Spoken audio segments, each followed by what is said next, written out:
Hi, this is Bill. So in this demo, I'll be showing you how to delete flows inside Flow Designer. So you may be in a situation that you would like to clean up any sample or test flows that you have previously created. And there are some restrictions in basically deleting your flow inside Flow Designer. So you have to ensure that you are inside the application's scope, right? So meaning is like we are talking about scopes from my previous lessons and also inside the Flow Designer. So I'll give you a picture to give you a firm understanding on what scopes are. So let me go to the laboratory. So on the top right, you will have this global icon. So inside the global icon, right? So eventually we are under the global scope, and the scopes are basically like an umbrella, and the umbrella contains different capabilities or features inside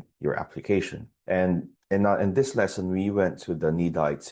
The Need IT scope contains the tables, workflows, scripts that we have pulled out from GitHub of the ServiceNow GitHub repository. Eventually, we are now at global. In this example, I created a workflow under the Need IT, but right now I'm inside the global scope. So I'll give you this view where we will be denied deletion of our intent because we are in a different scope. So it is a way to like protect your applications being in the correct umbrella or sort of like jurisdiction that gives you the ability to control. It's a form of control and management in ensuring that your application and its dependencies were protected. I created this sample Need IT flow, so you will see it's under Need IT. And if I will be deleting this, basically what's going to happen is like you will be denied access to this feature set because